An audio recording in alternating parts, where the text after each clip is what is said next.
Mes chers concitoyens, c'est la crise. La situation est désespérée, le chômage s'aggrave, la pauvreté s'intensifie.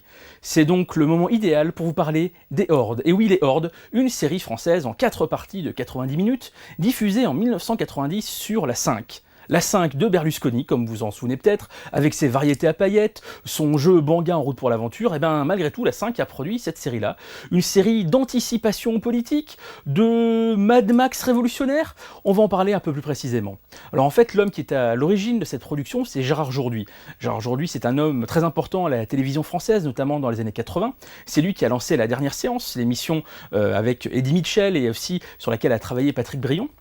Mais c'est Gérard Jourduy qui demande au réalisateur Jean-Claude Missian de réaliser Les Hordes, qui est l'adaptation d'un roman.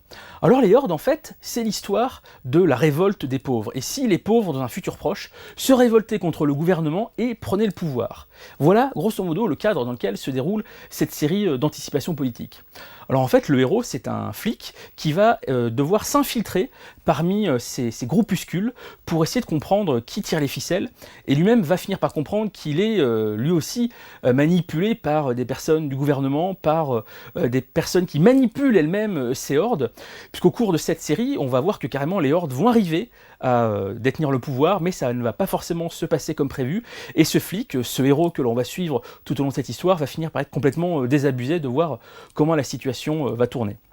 Alors c'est quand même une série très intéressante parce que un exemple de série de science-fiction à la télé française ou anticipation, il y en a eu d'autres, c'est pas la seule, mais c'est quand même un exemple relativement rare à ce niveau-là. On est dans une ambiance quasi Mad Max avec des loupards blousons cuir, avec des coupes nuque longue, ça c'est l'époque, une musique très rock signée carrément Bernie Bonvoisin, le chanteur de Trust, qui plus tard passera lui-même à la réalisation avec des films comme Le Démon de Jésus.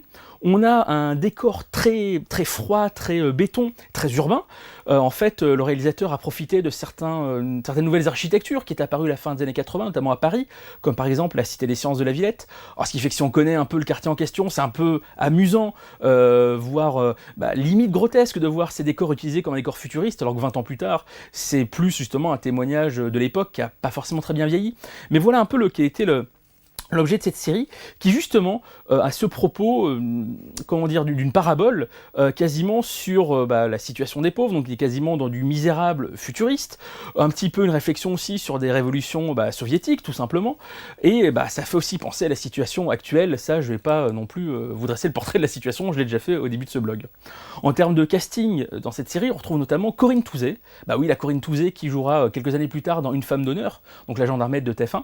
Là, elle joue un rôle complètement différent parce qu'elle joue la méchante, elle joue une jeune ministre totalement arriviste au départ et finalement complètement psychopathe au fur et à mesure de l'histoire. Un rôle très étonnant, on ne s'attendait pas forcément à la voir là-dedans quand on connaît sa carrière par la suite, et elle est épatante dans le rôle, il faut bien l'avouer. Ce qui n'est pas forcément le cas de tout le reste du casting, certains acteurs sont quand même un peu trop dans le côté théâtral, ils ont oublié qu'ils étaient à la télé, il n'y a pas forcément besoin d'en faire des caisses. L'autre petit point négatif de la série, malheureusement, c'est que des fois, ils n'ont pas toujours les moyens de leur ambition. Certains décors, certains accessoires marchent pas du tout.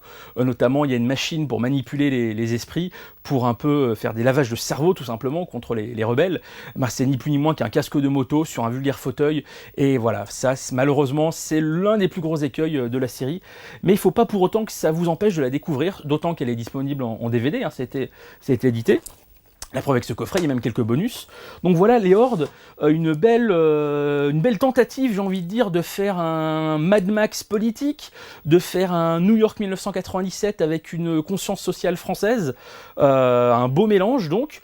Tous les ingrédients ne fonctionnent pas forcément ensemble, mais malgré tout, c'est quelque chose à voir si vous vous intéressez à la télévision, et c'est sûrement le cas si vous regardez ce blog. Voilà, donc je vous laisse avec Les Hordes, et je vous dis à la prochaine.